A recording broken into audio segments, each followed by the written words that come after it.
नमस्कार। जो लोग भी आ गए हैं उन सबको और जो लोग आगे आएंगे उनको भी सबसे पहले तो तरुण जी का धन्यवाद। उनका आग्रह था कि मैं केएल पचौरी जो प्रकाशन है उसके पेज से भी कुछ बातें करूं और आज वही बातचीत करने के लिए मैं आप सबके साथ हूं, आपके बीच हूं। हम भले ही अभी तत्काल किसी को नहीं देख पा रहे हैं, लेकिन जो भी मित्र जुड़े हैं और जुड़ेंगे, जाहिर है कि हम सब एक ही परिवार का सदस्य हैं। साहित्य और संस्कृति ही हम लोगों का सरोकार है और इसी सरोकार को आगे बढ़ाना है। जो चर्चा हुई तरुण जी से उसके तहत आज हम लोग जो बात करेंगे, मुझे लगता है कि बहुत प्रासंगिक विषय है कि हम लोग बात करें कि आपदा का जब समय होता है तो साहित्य की क्या भूमिका होती है, यानी आपदा और साहित्य का क्या संबंध होता है। कितनी मतलब सुनने में ये कितनी एक तरह से कहें कि ऐसी बात लगती है जैसे कि आपदा और साहित्य का क्या लेना देना हो सकता है। आपदा बुरी चीज है और साहित्य मनुष्य की सर्वोत्तम चीज है। लगातार लोग दिख रहे हैं, दिनेश जी दिख रहे हैं, नीरज दहिया जी दिख रहे हैं, हमारे आदरणीय मित्र अग्रज श्री प्रकाश शुक्ल जी हैं, हेमचंद्र पांडे जी हैं, बहुत सब लोग इस पर आ रहे हैं तो अच्छा लग रहा है ये। अब बस ये बातचीत आगे बढ़ानी है। तो ये है कि हम लोगों को लगातार जो है कि आपदा और साहित्य का कोई संबंध है तो क्या है। एक ऐसी चीज जिससे मनुष्यता खतरे में पड़ जाती है, आपदा, सृष्टि खतरे में पड़ जाती है, और दूसरी चीज साहित्य जो मनुष्यता की रक्षा का संधान करता है।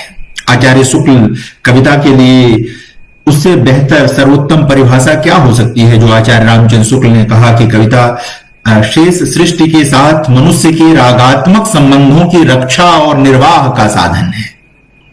तो मनुष्यता को बचाने वाली चीज है साहित्य, और मनुष्य और मनुष्यता पर संकट का नाम है आपदा। लेकिन जब जब आपदाएं आएंगी तब तब साहित्य की भूमिका महत्वपूर्ण होगी और होती रही है पूर्व में भी। मित्रों, कोई भी आपदा, कोई भी महामारी नाउम्मीदी को जन्म देती है, जबकि साहित्य अनिवार्य रूप से उम्मीद को जन्म देता है।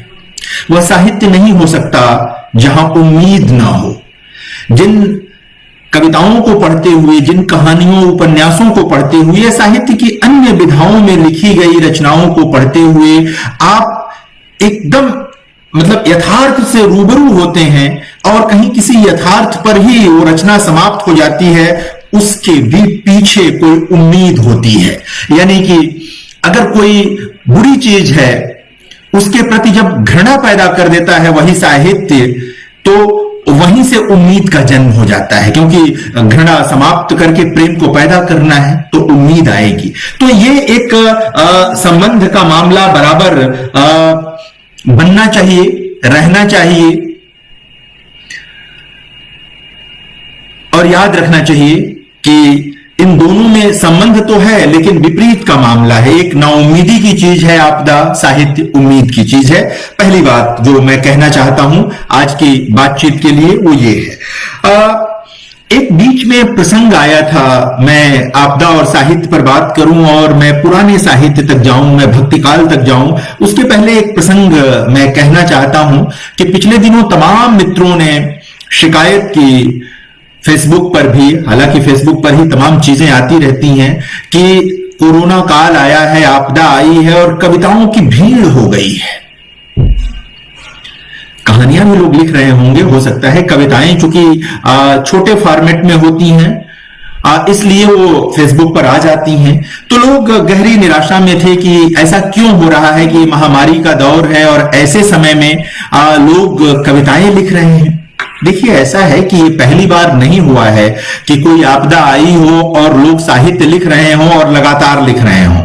ऐसा नहीं है, ये हमेशा होता रहा है। दरअसल सोशल मीडिया के आ जाने से हुआ यह है कि आत्म प्रकाशन की गुंजाइश अधिक हो गई है। अब कोई कुछ भी लिखता है उसे ला करके फेसबुक पर साट देता है, पोस्ट कर देता है और हम लोग उसे पढ़ लेते हैं। पहले भी लोग लिखते थे, अपनी डायरियों में रख लेते थे, नोटबुक में रख लेते थे कविताएं लिख करके, क्योंकि तब सीमित पत्रिकाएं थीं और सबके लिए संभव नहीं था कि उन पत्रिकाओं में वो छप जाए। वक्त लगता था, डाक से चीजें जाननी है, पत्रिका का बनना है, छपना है, लंबा वक्त। लेकिन अब तो आज आपने लिखा, आप संतुष्ट हुए अपनी रचना से और अगले ही पल आपने वहां से कॉपी किया और फेसबुक पर पेस्ट कर दिया, पहुंच गई। तो मेरा निवेदन यह है ऐसे मित्रों से कि मित्रों, यह कोई खराब बात नहीं है।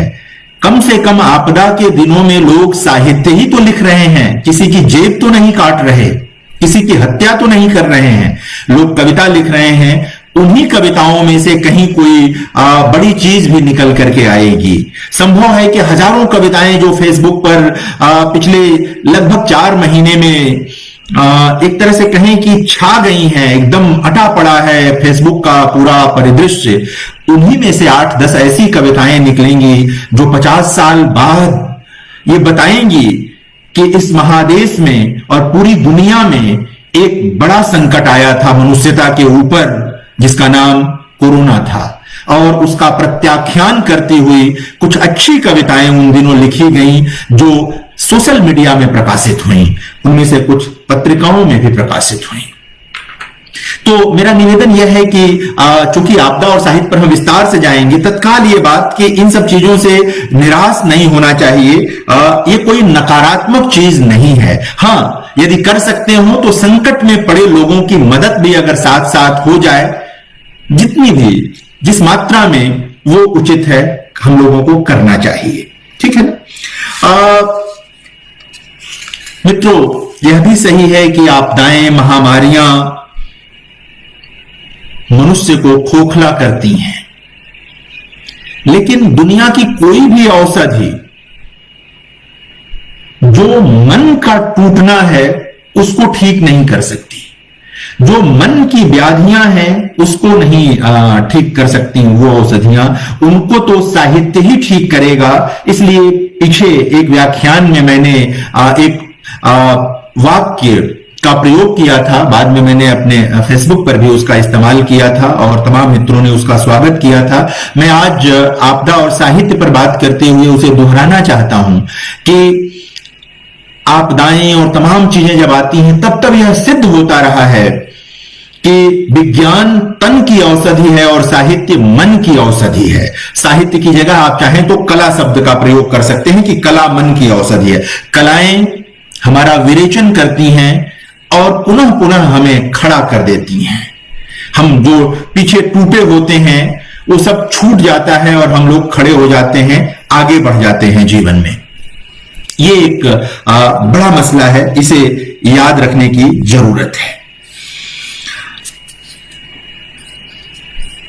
साहित्य इसलिए भी आपदाओं के दिनों में लिखा जाना चाहिए क्योंकि जब आपदाएं आएंगी तो सरकारी फाइलें भी तैयार होती हैं कि यह हुआ, वह हुआ, ऐसा हुआ, वैसा हुआ।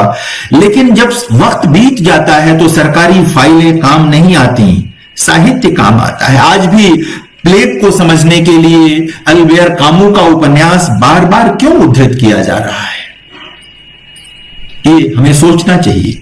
ऐसा है, हमारे पास तमाम तरह की संख्या उपलब्ध है, डेटा उपलब्ध है प्लेग को लेकर के, क्या क्या हुआ, कैसे हुआ, लेकिन कोई डेटा नहीं पढ़ना चाहता, कोई आंकड़े नहीं पढ़ना चाहता। लोग द प्लेग पढ़ना चाहते हैं और हिंदी में उसका बड़ा सुंदर अनुवाद शिवदान सिंह चौहान जी का है, उपलब्ध है, वो पढ़ना चाहिए। अंग्रेजी में भी है, जो फ्रेंच पढ़ सकते हैं वो फ्रेंच में भी पढ़ सकते हैं। मैं अभी इस पर क्रमशः बात करूंगा। कारण क्या है मित्रों, 1947 में द प्लेग लिखा गया। 1947 का उपन्यास अचानक 2020 में पूरी दुनिया में प्रासंगिक हो गया। हालांकि इस पर भी विचार करना चाहिए कि पहले जब आईएसडी की इतनी सुविधा नहीं थी फोन की दुनिया में, तो तमाम लोगों का एसटीडी ठीक रहता था, लोकल खराब हो जाता था। अब मोबाइल का दौर आ गया, आजकल लोग आईएसडी ठीक रखते हैं और लोकल खराब कर देते हैं। मैं ये कह सकते हैं आप कि उदाहरण के तौर पर कहता हूं, मेरा जब कहने का आशय यह है कि हम अल्बेर कामू को तो याद कर लेते हैं, लेकिन हमें प्लेग के संदर्भ में प्रेमाश्रम याद नहीं आता, हालांकि वो किसान जीवन का उपन्यास है। हमें क्या कहते हैं, हमें निराला याद नहीं आते, उनका कुल्ली भाट याद नहीं आता। कई प्रसंग हमें क्यों नहीं याद आते? ये सब आपदाओं पर लिखी गई कृतियां हैं, हमें नहीं याद आती क्योंकि एक बनी सी परिपाटी हो गई है हिंदी की दुनिया में कि जब तक हम पश्चिमी विद्वानों को नहीं उद्धृत करेंगे, जब तक हम पश्चिमी साहित्य को नहीं उद्धृत करेंगे, तब तक कोई हमें विद्वान कैसे मानेगा, कैसे मानेगा कि हम पढ़े लिखे हैं। आप निराला पर बात करते रहें, क्या फर्क पड़ता है भाई? आप करते रहिए निराला पर बात, आप प्रेमचंद पर बात, बहुत सारे लोग बात करते रहते हैं इन लोगों पर, आप भी करते रहिए, क्या फर्क पड़ता है? लेकिन बात करनी चाहिए मित्रों, इसलिए कि आपदा को, ठीक है कि अल्बेर कामू को पढ़ते हुए हम उस वैश्विक महामारी को महसूस करते हैं, लेकिन जब आप प्रेमाश्रम में प्लेग को पढ़ते हैं, जब आप कुल्ली भाट को पढ़ते हैं, इस तरह की रचनाएं पढ़ते हैं, तो आपको अपने महादेश के भीतर इन आपदाओं ने जो त्रासदी पैदा की थी उसका बोध होता है, और यह बोध तुरंत आपको अपने वर्तमान से जोड़ देता है। वर्तमान समय में जो आपदाएं चल रही हैं उनसे लड़ने की ताकत भी देता है, और जो लोग उसे जूझ रहे हैं उनके साथ खड़े होने की भी वो ताकत देता है। इसलिए पढ़ना चाहिए। तो ये सही है कि अल्बेर कामू का यह उपन्यास एक महान उपन्यास है। इसमें तमाम संदर्भ हैं। प्लेग का जो संदर्भ है, इसमें नाजी आक्रमण का भी, नाजी कब्जे का भी मामला है, वो आती है, गहरी जिजीविसा है, सब कुछ है इसमें। लेकिन हमारे पास भी इस तरह की चीजें हैं, इनको पढ़ना चाहिए। और कुल्ली भाट जैसी कृतियां गहरे दुख से मिश्रित हैं। महाकवि निराला ने स्वयं अपने जीवन में आपदाओं को झेला था। वो सिर्फ दर्शक नहीं थे, वो भोक्ता भी थे उसके। उन्होंने उसको भोगा था, उनको उसका कष्ट उन्होंने अपने जीवन में भोगा था, अपने परिवार में भोगा था। तो इसको जानने की जरूरत है। और आज मैं जब ये भूमिका के तौर पर ये बातें कर रहा था, मैं ये कहना चाहता हूं कि जब जब आपदाएं आई हैं, तब भी, आपदाओं के बीतने के बाद भी, और आपदाओं की आशंका में भी हिंदी में महान साहित्य लिखा गया है। आपदाओं के कितने रूप हो सकते हैं? चलिए अभी हम प्लेग की चर्चा कर लें। कोरोना की चर्चा की मैंने कि उस पे साहित्य निरंतर आ रहा है। अगर हम प्लेग की चर्चा कर लें तो प्लेग पर जो प्रेमाश्रम नाम का उपन्यास है प्रेमचंद का, प्लेग पर केंद्रित नहीं है, वो किसान जीवन पर केंद्रित है। लेकिन जब प्लेग का संदर्भ आता है तो किसान जीवन का संघर्ष, उनका दुख, उनकी यातना उसके साथ मिल करके बहुत बेहद कारुणिक दृश्य उपस्थित करते हैं। प्रेमचंद दिखाते हैं कि किस प्रकार सामंतवाद और उपनिवेशवाद मिल करके किसानों का शोषण कर रहे हैं, और उसमें यह प्लेग भी आ गया है। मर रहे हैं लोग, लेकिन जमींदार को कोई फर्क नहीं पड़ता, अंग्रेजी सत्ता को उसे कोई फर्क नहीं पड़ता। उन्हें तो लगान चाहिए, उन्हें तो अपनी सत्ता चाहिए। वो अपनी क्रूरताओं में मग्न है। एक क्रूरता प्लेग की है जो प्राकृतिक आपदा है, दूसरी क्रूरता जो सामाजिक, राजनीतिक और अन्य व्यवस्थाएं उस दौर की हैं, उनकी है किसानों के ऊपर। और जब प्लेग का प्रसंग आता है तो उपन्यास बहुत मार्मिक हो जाता है, अत्यंत मार्मिक हो जाता है। और आपका कलेजा बार बार मुंह को आना जिसको कहते हैं, उस तरह की स्थितियां हो जाती हैं। प्रेमाश्रम को एक बार इस दृष्टि से पढ़ करके देखिए। आप में से जिन लोगों ने पढ़ा होगा उन्हें यह मालूम है, जिन लोगों ने नहीं पढ़ा है उनको पता करना चाहिए। तो ये चीज एक बड़ी है, उसको हमें याद रखना चाहिए। महामारियों पर एक बड़ा उपन्यास है, आपदा पर, अकाल छपनिया अकाल जिसे कहते हैं, उस छपनिया अकाल पर गुजराती भाषा में पन्नालाल पटेल का उपन्यास है मानवीनी भवाई, हिंदी में उपलब्ध है यह उपन्यास, तमाम विश्वविद्यालयों के पाठ्यक्रम में है, हमारे इंदिरा गांधी राष्ट्रीय मुक्त विश्वविद्यालय के भी पाठ्यक्रम में है वो। छपनिया अकाल को आप आंकड़ों से नहीं जान सकते। छपनिया अकाल को अगर जानना है तो आप इस उपन्यास को एक बार पढ़ लीजिए, लगेगा कि मनुष्यता किस तरह तार तार हुई थी उस अकाल में। साहित्य इस तरह की चीजों को दर्ज करता है, और जब बहुत प्रभावशाली ढंग से दर्ज करता है, ईमानदारी के साथ दर्ज करता है, तो वह आने वाली पीढ़ियों को विरेचित करता है। उन्हें, यदि आप मानवीनी भवाई को ठीक से पढ़ लें और आपके पास सचमुच हृदय और विवेक हो, तो आप किसानों के साथ अत्याचार नहीं करेंगे। प्रेमाश्रम अगर आप पढ़ लें तो आप किसानों के साथ अत्याचार नहीं करेंगे। मैं आपको बताऊं, एक महामारी आई थी पीछे, बड़ी महामारी कह सकते हैं, आपदा जो भी कहना चाहें, सुनामी नाम था उस आपदा का, कुछ वर्ष पहले आई थी, दशक बीत गए, लगभग 15 वर्ष के आसपास का समय बीत गया, 17 वर्ष का। मलयालम में एक उपन्यास है चेम्मीन, तक्षी शिवशंकर पिल्ले का, मलयाली लोग उन्हें बहुत प्यार करते हैं और तगड़ी कहते हैं उन्हें। तक्षी शिवशंकर पिल्ले को भारतीय ज्ञानपीठ पुरस्कार भी मिला, कई तरह के पुरस्कार मिले। चेम्मीन पर फिल्म भी बनी है, मछुआरे नाम से इसका अनुवाद उपलब्ध है। एक महान प्रेम कथा है मछुआरे, उसके साथ साथ उस प्रेम कथा के ताने बाने में जो मछुआरा जीवन है, समुद्र के किनारे रहने वाला, मछली मारने वाला, मछली पकड़ने वाला, मछली बेचने वाला, उनके जीवन का सच्चा आख्यान है मछुआरे। लेकिन मैं इसलिए आज इसका जिक्र नहीं कर रहा हूं। मैं इसका जिक्र इसलिए कर रहा हूं कि जब सुनामी आई थी तो लोगों ने बताया, हमारे तमाम मित्रों ने बताया देश भर के, कि जिन लोगों ने, जिन विद्यार्थियों ने चेम्मीन पढ़ रखा था, मछुआरे नाम का वह उपन्यास पढ़ रखा था, उन लोगों ने बढ़ चढ़ करके सुनामी के शिकार लोगों की मदद की थी, जितनी भी कर सकते थे, आर्थिक मदद, सामाजिक मदद, जो भी मदद कर सकते थे की थी। ये बड़ी भूमिका है साहित्य की, कि वह आपके भीतर की दबी हुई मनुष्यता को जगा देता है। तमाम कारणों से, स्वार्थवश, परिस्थितिवश, तमाम कारणों से कई बार हम सबके भीतर की मनुष्यता दबी रह जाती है, उसको अवकाश नहीं मिलता है उभरने का।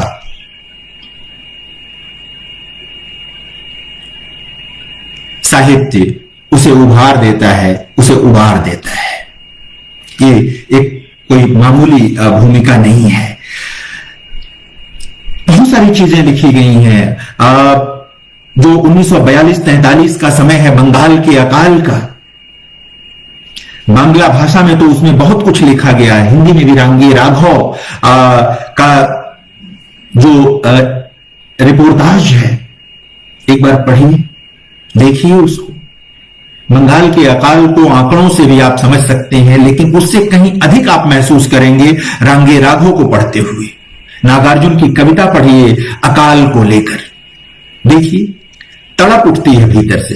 वो सिर्फ आपके पास छंद में रची गई कविता नहीं है, मतलब एक विधा, एक कविता, एक कला नहीं आती है आपके पास। उस कला के साथ बहुत कुछ आपके विवेक में, आपके मन में, आपके हृदय में, इन सब के रसायन में घुल जाता है। आपदाएं न आए तो बहुत अच्छा है, लेकिन आपदाएं जब आती हैं तो दुनिया की कोई भी ऐसी भाषा नहीं है जिसने आपदाओं का प्रत्याख्यान न किया हो, जिसने आपदाओं से संघर्ष न किया हो, और जिसने आपदाओं को दर्ज न किया हो सलीके के साथ, सलीके के साथ।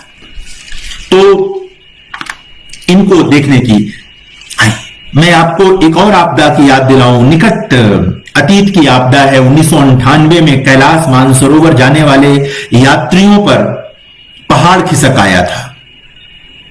उसमें हजारों लोगों की मौत हो गई थी। प्रख्यात जो नृत्यांगना थी प्रोतिमा बेदी, उनका भी निधन वहां हो गया था।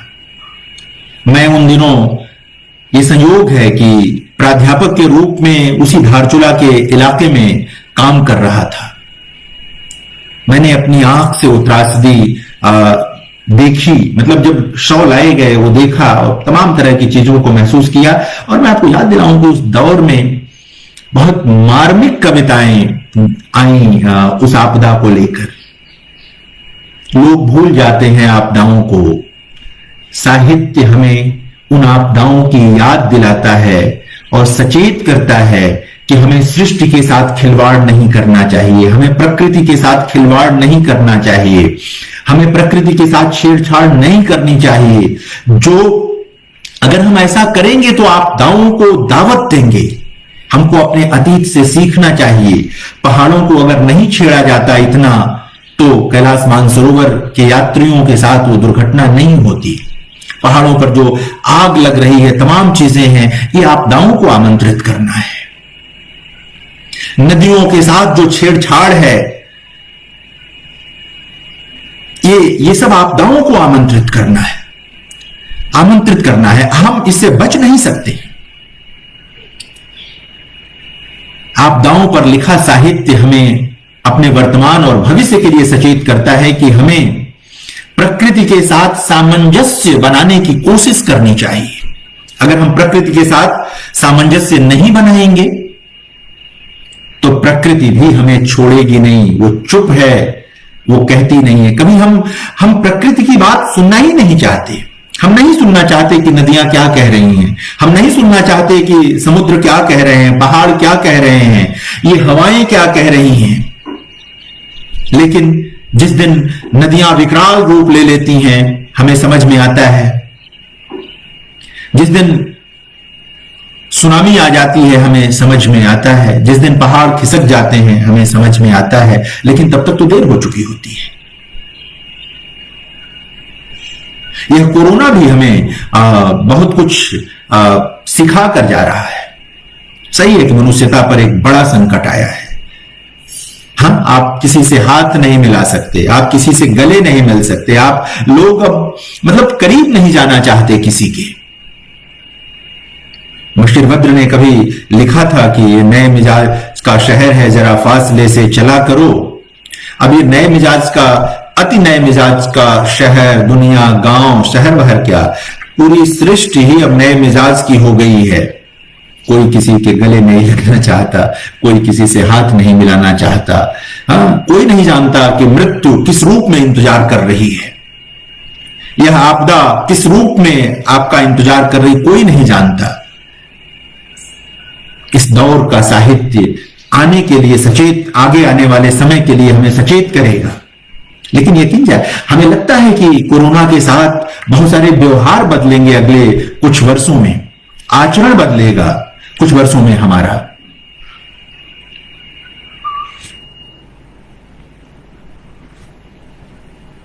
आचरण बदलेगा हमारा। ये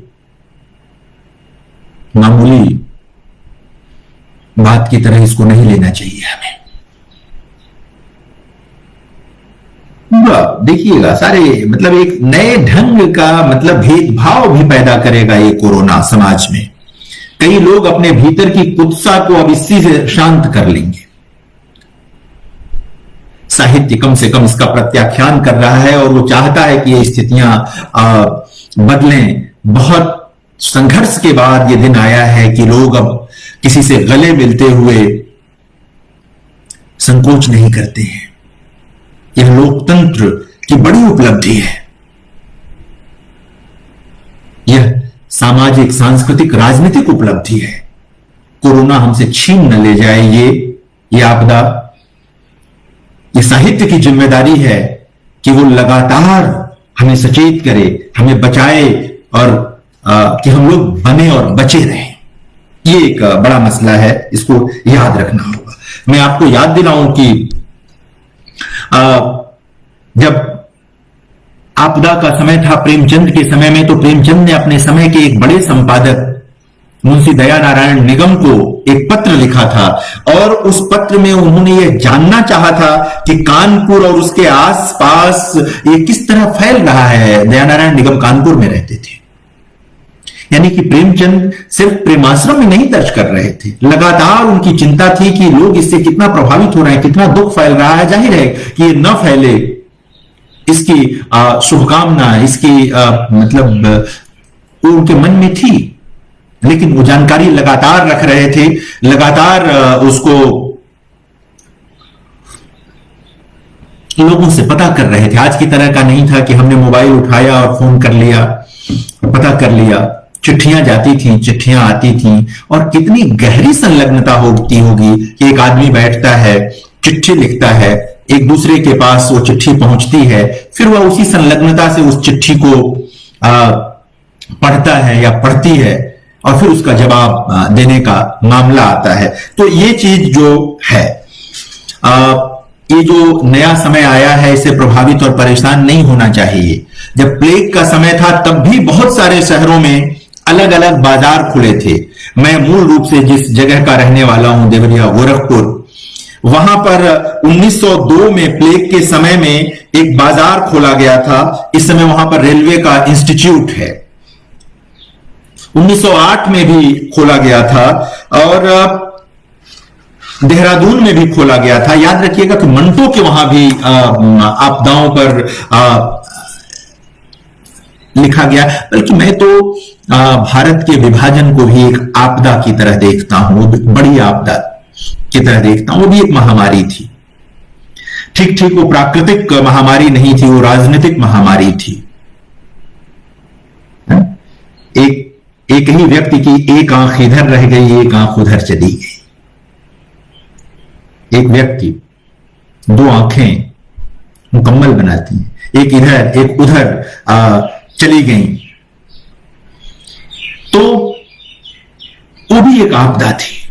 मैं एक और प्रस्तावना एक जगह कर चुका हूं, यहां फिर जो मित्र नया सुन रहे हैं, नए लोग जुड़े हैं, उनसे कहना चाहता हूं कि ये जो जाति व्यवस्था है, मैं इसको भी एक आपदा की तरह देखता हूं।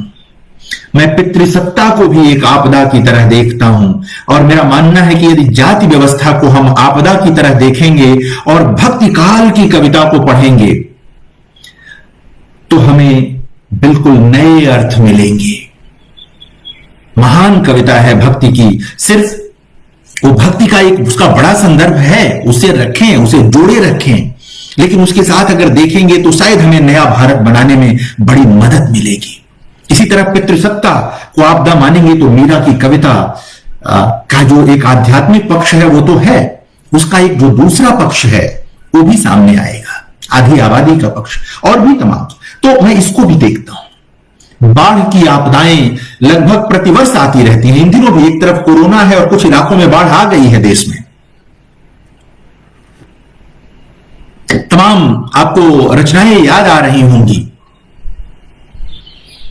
शिव प्रसाद सिंह की कहानी याद आ रही होगी, तमाम चीजें। मैं अब लोग कम जिक्र करते हैं, मैं उन दो उपन्यासों का जिक्र करना चाहता हूं जो रामदरस मिश्र के दो मतलब उपन्यास हैं बाढ़ की आपदा पर। जो पूर्वांचल, उत्तर प्रदेश का पूर्वांचल है, वो किस तरह बाढ़ की आपदा से त्रस्त रहा है, अगर उसको समझना हो तो जल टूटता हुआ और पानी के प्राचीर नाम के रामदरस मिश्र के उपन्यासों को जरूर पढ़ा जाना चाहिए। आंचलिक उपन्यास है, कह के लोग किनारे कर देते हैं कई कृतियों को। यह भी एक तरह का मैं मतलब इसको क्या कहें, षड्यंत्र कहना चाहिए कि नहीं कहना चाहिए पता नहीं, लेकिन एक मतलब एक चालाकी तो है ये कि तमाम कृतियों को आप कुछ अच्छा बुरा कह के किनारे कर देते हैं, उसे हटा देते हैं, टरका देते हैं। तो ये रामदरस मिश्र के ये उपन्यास बहुत गंभीरता के साथ, बहुत गहराई के साथ पूर्वांचल की इस आपदा को दर्ज करते हैं और बाढ़ में वहां के किसान और सामान्य लोग किस तरह प्रभावित होते हैं उसका विश्वसनीय अंकन करते हैं। तो मैं इसका जिक्र वीरेंद्र जैन का उपन्यास जो है डूब और पार, मैं याद करना चाहता हूं, बाढ़ की आपदा पर। अब ऐसा नहीं हो सकता कि आपदाओं पर लगातार कुछ चीजें चलती ही रहें, कुछ चीजें चलती ही रहें, ऐसा हो नहीं सकता है। चीजें आती जाती रहेंगी। लेकिन जो है, महान साहित्य लिखा जा चुका है, बड़ा साहित्य, महत्वपूर्ण साहित्य लिखा जा चुका है, उसे दर्ज करना जरूरी है, तो हमें इसे याद रखना होगा। आजकल क्वारंटीन शब्द बहुत चल रहा है। अचानक लोगों को राजेंद्र सिंह बेदी की कहानी क्वारंटीन याद आई। अद्भुत कहानी है। एक बार पढ़िए आप सब क्वारंटीन को। राजेंद्र सिंह बेदी उर्दू के बड़े कथाकार, पहली पंक्ति के कथाकार, हिंदी के लोग भी जानते हैं उन्हें, क्योंकि उर्दू का बहुत सारा साहित्य उपलब्ध है, बेदी जी का बहुत सारा साहित्य उपलब्ध है। तो उसको देखने की चीज है। हमें समझना होगा कि हम किस तरह से अपने समाज को, अपने इस महान राष्ट्र को इस आपदा से बचाएं जो कोरोना आया है, और आने वाले दिनों में भी आपदाएं न आए, इसके लिए पृष्ठभूमि बनाएं अपने साहित्य के माध्यम से। हम सब साहित्य के लोग हैं। कोई कविता लिखता है, कोई कहानी लिखता है, कोई विचारक है, आलोचना लिखता है, कोई अलग अलग विधाओं में लिखता पढ़ता रहता है, और हर विधा की अपनी एक पहुंच है, हर विधा की अपनी एक निश्चित भूमिका है, तो उसको देखने की जरूरत है। कम लोग जानते हैं कि महात्मा गांधी जी भी 1897 में डरबन में क्वारंटीन हुए थे। उनको जहाज से क्वारंटीन कर दिया गया था। फणीश्वरनाथ रेणु ने भी अपने समय की, उस समय भी हैजा और मलेरिया आपदा की तरह ही थे। ऐसा नहीं है कि मतलब इसको कोरोना की तरह की आपदा तो नहीं, लेकिन मलेरिया से लोग मर जाते थे उन दिनों, हैजा से तो लोग मरते थे। तो आप देखेंगे कि मैला आंचल में इसको बहुत विश्वसनीय ढंग से दर्ज किया है रेणु ने। कोई भी जो ईमानदार सर्जक है, जो वंचना के विरुद्ध सृजन करता है, जो आम जन के पक्ष में है, वो अपने समय की व्याधियों को दर्ज करता है। वो व्याधियां राजनीतिक हों, सांस्कृतिक हों, आर्थिक हों, या इस तरह से प्राकृतिक हों, उनको दर्ज करता है। फणीश्वरनाथ रेणु ने भी इसको दर्ज किया है। अगर आप देखेंगे तो नए ढंग से मैला अंचल में आपको सामान्य रूप से जब कोई व्याधि ना हो, कुछ ना हो, तो मलेरिया का प्रसंग पढ़ते हुए आप बहुत रुकते नहीं हैं, हैजा का प्रसंग पढ़ते हुए बहुत रुकते नहीं हैं। लेकिन जब अब आप पढ़ेंगे तो आपको लगेगा कि कितना कंसर्न था रेणु का, कि उन्होंने अपना जो एक स्वप्न पात्र है प्रशांत, उसके माध्यम से मलेरिया को निर्मूल करने का एक स्वप्न दिया था उस उपन्यास में। वो पूरा नहीं हुआ। पूरा मैला आंचल मोहभंग का उपन्यास है, मोहभंग का उपन्यास है। वो हर तरह की चीज से मोहभंग है। उसमें कुछ लोग मानते हैं कि लोहियाबाद को उस तरह कटघरे में नहीं खड़ा किया है फणीश्वरनाथ रेणु ने, लेकिन मुझे लगता है कि अपने समय की सभी राजनीतिक धाराओं, विचारधाराओं को प्रश्नांकित किया है फणीश्वरनाथ रेणु ने उस उपन्यास में। तो ये एक आपदा है इंसेफ्लाइटिस, जो 2 वर्ष पहले जिसको लेकर बड़ा हंगामा मचा उत्तर प्रदेश गोरखपुर, उसका एक केंद्र रहा। उसके बाद उसी से मिलती जुलती चीज मुजफ्फरपुर में भी हुई, जब लीची से जोड़ करके उसको देखा गया सारी चीजें। इंसेफ्लाइटिस को लेकर के उतना साहित्य नहीं है हिंदी में जितना होना चाहिए। एक उपन्यास है जहां एक जंगल था। यह भी पूरी तरह इंसेफ्लाइटिस पर केंद्रित उपन्यास नहीं है मदन मोहन का, लेकिन इंसेफ्लाइटिस इस उपन्यास के कह सकते हैं कि जो कुछ मतलब प्रमुख चीजें हैं उनमें से एक है, और दर्ज किया है विश्वसनीय ढंग से मदन मोहन ने इसमें। कई बार हम लोग चूक जाते हैं। होता क्या है कि इंसेफ्लाइटिस से एक इलाका प्रभावित होता है, तो सुदूर बैठे लोग उसको महसूस भी नहीं कर पाते, और उनको लगता है कि ठीक है कि उधर के लोग लिख पढ़ लेंगे या कर लेंगे। लेकिन प्लेग तो चारों तरफ फैलने वाली महामारी थी, कोरोना चारों तरफ फैलने वाली महामारी हो गई, इसलिए इसका प्रतिरोध प्रत्याख्यान चारों तरफ है। लेकिन आपदाएं आती रही हैं, ये मनुष्यों की मैं मानता हूं कि उनकी अपनी गलतियों के नाते ऐसा होता रहा है, गलतियों के नाते ऐसा होता रहा है, मनुष्यों की गलतियों के नाते ऐसा होता रहा है।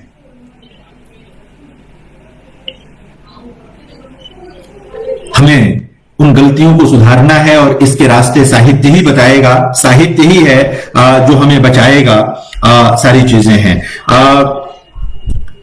कामायनी को आप याद कर सकते हैं, कामायनी का पाठ व्याख्याएं तरह तरह से होती हैं, लेकिन वो भी आपदा पर मनुष्य की जिजीविका के विजय का काव्यात्मक आख्यान है, पढ़ना चाहिए। मैं अक्सर आग्रह करता हूं कि रचनाओं को कई बार कई संदर्भों के साथ पढ़ना चाहिए और उससे नए नए अर्थ निकल करके आते हैं, नई नई चीजें निकल करके आती हैं। मैं कई ऐसे प्रसंग हैं जो मैं आप सबसे शेयर करना चाहता हूं, जिक्र करना चाहता हूं कि चीजें आए। 16वीं सदी में टॉमस मूर नाम के एक सज्जन हुए और एक शब्द बार बार प्रयोग किया जाता है और मार्क्सवादी विचारधारा के साथ एकदम नाभिनालबद्ध है, यूटोपिया। इस शब्द का पहली बार प्रयोग टॉमस मूर ने किया था और यूटोपिया बताते हुए उन्होंने कल्पना की थी कि एक ऐसी दुनिया बने जहां सब कुछ ठीक और सुंदर हो, एक ऐसी दुनिया जहां सब कुछ ठीक और सुंदर हो, उस यूटोपिया की कल्पना की थी। और यूटोपिया शब्द का एक तरह से क्या यूटोपिया शब्द का सृजन किया था, जो बाद में मार्क्सवाद के साथ नाभिनालबद्ध हो गया। एक तरह से उसका चरम माना गया कि मार्क्सवाद आएगा तो यूटोपिया सृजित होगी जहां कोई किसी का राजा नहीं होगा, कोई किसी की प्रजा नहीं होगी। लेकिन टॉमस मूर ने किया था। राम राज्य की जो अवधारणा है उसके साथ भी इसको जोड़कर देखा जाता है और विद्वान अपने ढंग से चीजों को बताते रहते हैं। मैं प्रसंग बस बता रहा हूं। आपदाएं जब आती हैं तो हमें बार बार यूटोपिया का स्मरण हो आता है कि काश हम यूटोपिया में होते तो ये सब हमें आपदाएं परेशान नहीं करती, वहां सब कुछ सुंदर होता, सब सुखी होते, सब अपने जीवन में प्रेम में मगन होते। याद कीजिए, कामायनी के चिंता सर्ग में एक प्रसंग आता है। कामायनी के चिंता सर्ग में प्रसाद रेखांकित करते हैं कि देवता चिंता को मनुष्यों की चीज मानते थे। उनका मानना था कि देवता जो है वो चिंता से मुक्त है, उसको चिंता नहीं करनी होती है। यह तो मनुष्य का रोग है, मनुष्य की व्याधि है कि उसे चिंताएं सताती हैं, कि उसे चिंताएं सताती हैं, कि उसे चिंताएं सताती हैं, परेशान करती हैं।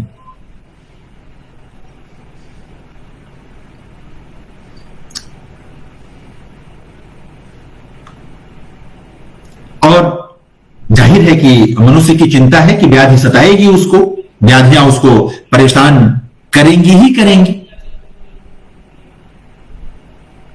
तो यूटोपिया के साथ ये मामला रहेगा और वहां पर प्रसाद ये रेखांकित करने की कोशिश करते हैं कि यदि देवताओं में यह जो मानवीय गुण होता चिंता करने का, तो शायद उस सृष्टि का जिसको एक पुरुष बैठकर वो प्रलय प्रवाह देख रहा है, वो शायद नहीं होता।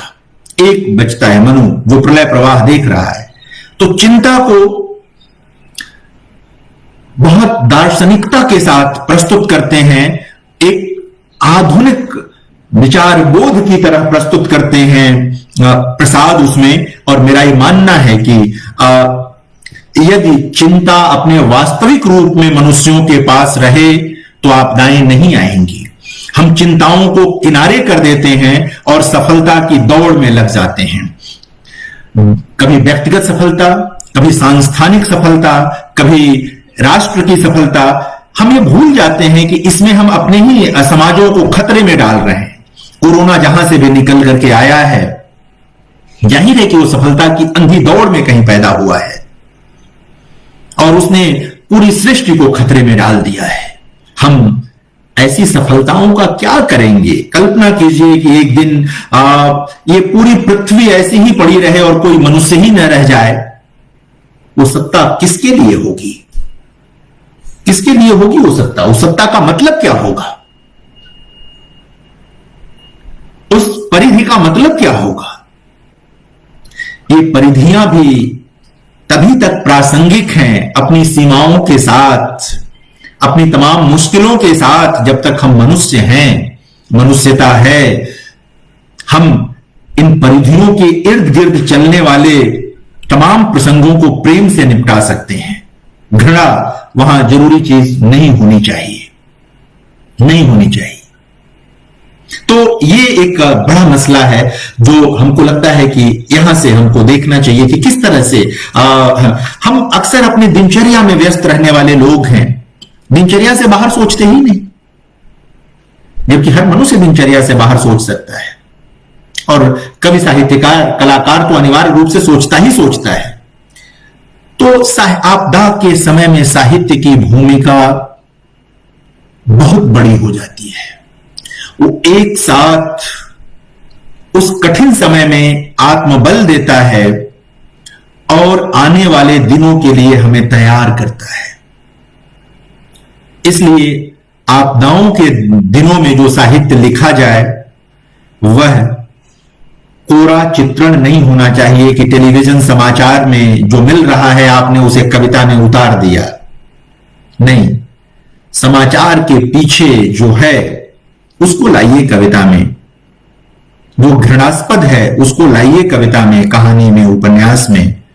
और वही कि मनुष्यता की रक्षा और निर्वाह का जो मसला है उसके साथ जुड़िए, उसके साथ जुड़ना जरूरी है, क्योंकि अगर वो नहीं है तो फिर सब व्यर्थ है, सारी चीजें बेकार हैं, कोई उसका मतलब नहीं रह जाएगा। तमाम फिल्में आई हैं। एक और उपन्यास पिछले दिनों बहुत चर्चित हुआ है जब से कोरोना का समय आया है, डीन कुंज का उपन्यास है आइज ऑफ डार्कनेस। बहुत बिक्री बढ़ गई है अचानक इस उपन्यास की, और द प्लेग फिर से बहुत बिका है हर भाषा में दुनिया के। तो ये लगातार इन चीजों को देखना है और हमें याद रखना चाहिए कि द प्लेग भी जो अपना निहितार्थ देता है, द प्लेग उपन्यास का, वो भी है कि सारी तकलीफों का एक ही लक्ष्य है कि वे आदमी को ऊपर उठाती हैं। आपदा का यह एक मामला तो बनता है कि आपदा में बड़ी संख्या ऐसे लोगों की होती है जो मनुष्यता के साथ हो जाते हैं। थोड़े से ही लोग रहते हैं जो अपनी कुंठाओं से उबर नहीं पाते, जो उसी अपनी कुंठा के पोखर में लोट पोट करते रहते हैं, वही उनका स्वर्ग है। लेकिन बड़ी संख्या ऐसे लोगों की है कि वो नरक हो रही दुनिया को स्वर्ग बनाने की कोशिश में लग जाते हैं। साहित्य ऐसे लोगों की पहचान करता है, उसे ऐसे लोगों की पहचान करनी चाहिए आपदा के दिनों में। ऐसे नायक सृजित करने चाहिए, जैसे प्रशांत नाम का नायक सृजित किया रेणु ने, जैसे सूरदास नाम का एक पात्र सृजित किया प्रेमचंद ने। हमें ये इस तरह की चीज की कोई प्रसंग याद आए तो पात्र याद आए, इस तरह की चीजें आनी चाहिए। मैं अभी अकाल पर याद कर रहा था पन्नालाल पटेल का उपन्यास। मैं प्लेग पर बात करते हुए किसान जीवन की त्रासदी पर लिखे गए उपन्यास प्रेमाश्रम को याद कर रहा था, कुल्ली भाट को याद कर रहा था, राजेंद्र सिंह बेदी के क्वारंटीन को याद कर रहा था, मदन मोहन के उपन्यास को याद कर रहा था, रामदास मिश्र और वीरेंद्र जैन के उपन्यासों को याद कर रहा था। नागार्जुन की कविता को याद कर रहा था, रांगे राघव के रिपोर्टाज को याद कर रहा था। मैं अभी याद करना हो तो इस कालखंड में लिखी गई मतलब 15-20 कविताएं तो बता ही सकता हूं कि जो जिनकी संलग्नता पर कोई संदेह नहीं है, जिनकी ईमानदारी पर कोई संदेह नहीं है, वो किसी कविता के कलाकार की रचनाएं नहीं है, वो सचमुच कवि की रचनाएं हैं। वो अवसर नहीं आ गया है, कुछ कविता के कलाकार हैं, निजी जीवन और तमाम चीजों में वो निहायत घृणास्पद हैं, लेकिन फेसबुक पर जब कविता लगाते हैं तो लगता है कि मतलब शब्द शब्द से मनुष्यता झर रही है। खैर, ये भी एक प्रसंग होता है, मैं इस पर आज बहुत बात नहीं करना चाहता। मेरा एक निवेदन है कि आपदाओं को अलग अलग संदर्भों में देखिए। जैसा मैं निवेदन कर रहा था कि पितृसत्ता को, जाति व्यवस्था को भी आपदा के तौर पे देखिए, भारत के विभाजन को भी एक आपदा के तौर पर देखिए। चीजें बदल जाती हैं, रास्ते निकलते हैं। आपदाएं नहीं आनी चाहिए। सचमुच एक यूटोपिया हो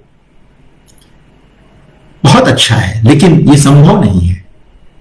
हमने जो दुनिया बनाई है उसमें तो अभी आपदाएं आ रही हैं।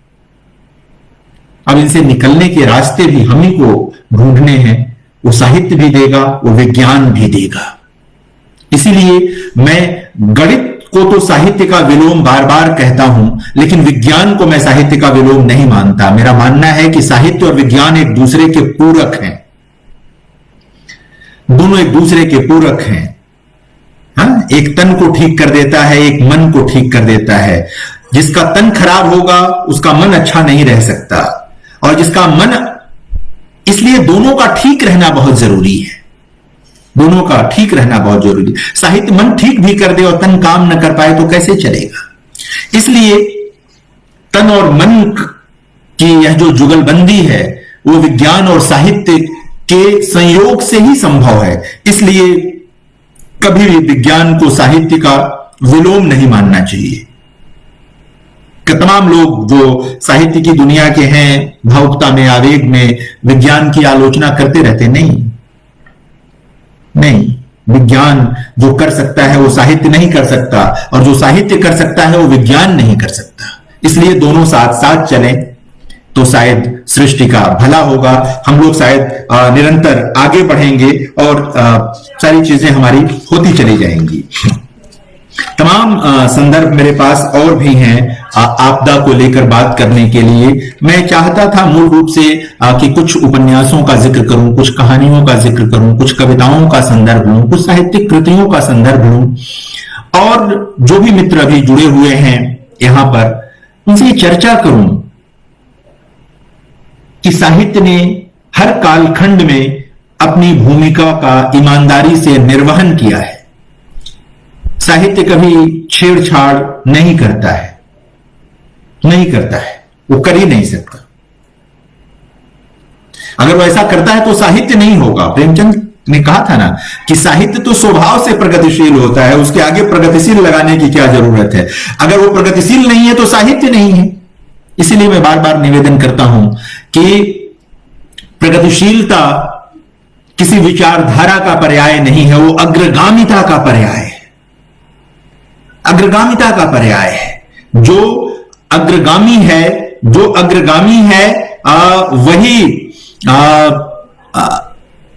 वही प्रगतिशील है। और जो अग्रगामी नहीं है वो चाहे जितने ठप्पे लगवा ले वो प्रगतिशील नहीं हो सकता। तो इसे हमें याद रखने की जरूरत है, और तभी शायद कोई बात बन पाएगी, तभी बात शायद निकल करके भी आएगी। इन बहसों में नहीं पड़ना चाहिए कि कुछ लोग तो खाली कविताएं लिख रहे हैं इस अकाल बेला में, इस कष्ट की बेला में, इस दुख की बेला में, इस संघर्ष की बेला में कुछ लोग कविताएं लिख रहे हैं, कुछ कहानियां लिख रहे हैं। भाई कवि है तो कविता ही लिखेगा ना। हाँ, उसका एक दायित्व है कि वो जो भी उसके पास है उससे मदद कर सकता है वो करेगा, लेकिन दोहरी भूमिका निभा रहा है। वो जो एक सामाजिक मदद हो सकती है वह भी कर रहा है, और एक आत्मिक मदद कर रहा है, एक विवेक और मन को सुदृढ़ करने वाली सहायता भी वो कर रहा है, सहयोग कर रहा है। सहायता के बदले सहयोग शब्द शायद ज्यादा बेहतर निकल करके आएगा, वो करता है। तो ये एक चीज भी हमें याद रखनी चाहिए आपदा और साहित्य के संबंधों पर विचार करते हुए। इससे चीजें ज्यादा क्लियर होंगी, ज्यादा स्पष्ट होंगी।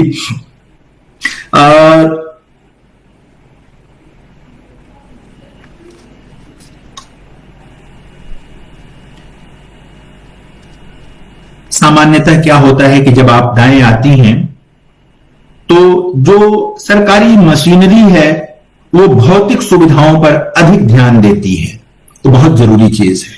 भौतिक सुविधाओं के बिना काम नहीं चलता है, लेकिन कई बार तमाम तरह की संपन्नता के बीच भी मन अकेला हो जाता है। इस अकेलेपन की दवा तो साहित्य ही है। मैं बार बार दोहरा रहा हूं, मैं चाहता हूं कि आप लोगों की स्मृति और कंठ में बस जाए ये चीज। तो ऐसे ही समय में देखिए क्या है ना कि साहित्य पर सबसे कम ध्यान क्यों दिया जाता है पूरी दुनिया में? क्योंकि साहित्य पूंजी नहीं पैदा करता है।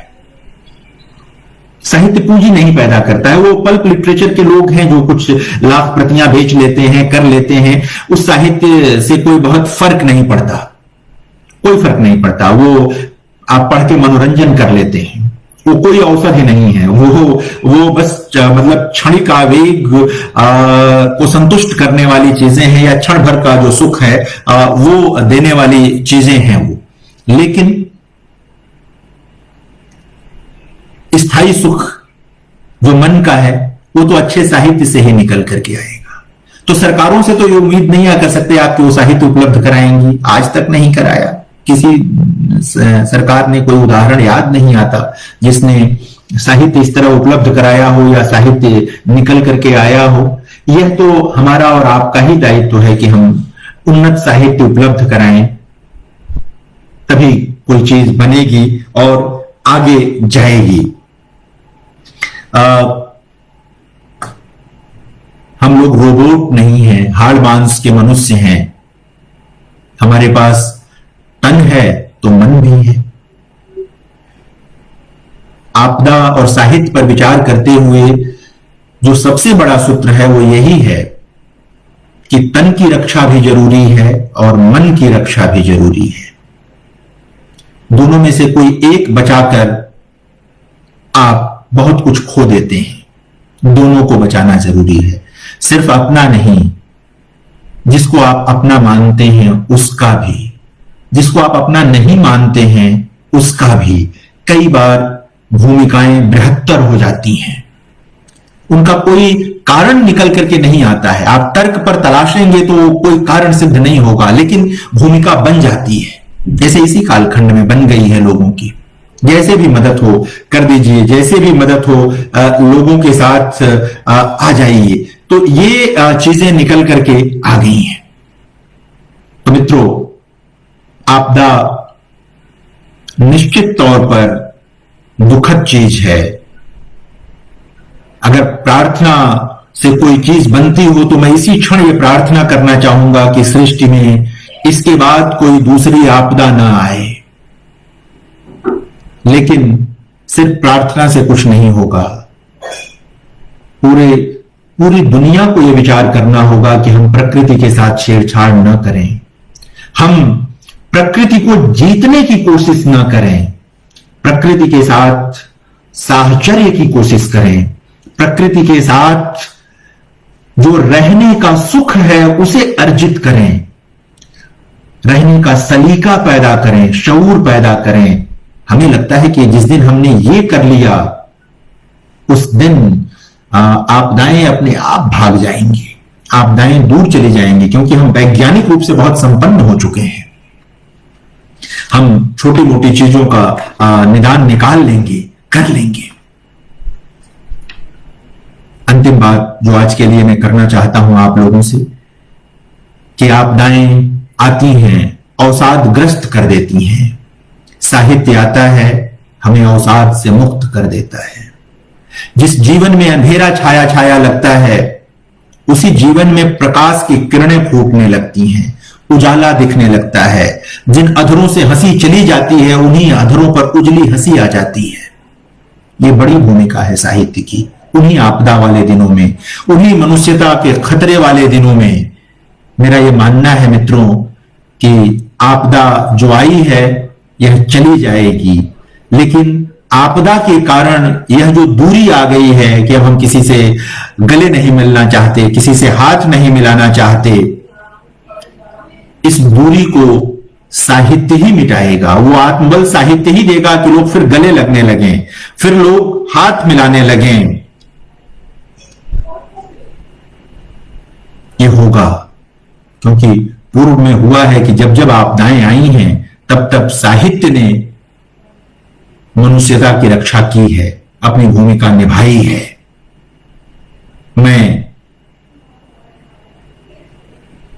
बहुत आभारी हूं केएल पचौरी प्रकाशन का, भाई तरुण पचौरी जी का, और आप सब मित्रों का जो न जाने कहां कहां बैठे हुए मेरी इस बातचीत को सुन रहे हैं। मैं उम्मीद करता हूं कि मेरी बातों से आप इत्तेफाक रखेंगे और निश्चित तौर पर जो साहित्य की भूमिका है आपदा के दिनों में, उसको आप स्वयं भी रेखांकित करने में सक्षम हैं। मेरी बातचीत से यदि कुछ जुड़ा तो ये मेरे लिए सुख का विषय है, प्रसन्नता का विषय है। बहुत बहुत धन्यवाद आप सबको, सुनने वालों को, जुड़ने वालों को, केएल पचौरी प्रकाशन को, तरुण जी को। शुक्रिया, नमस्कार।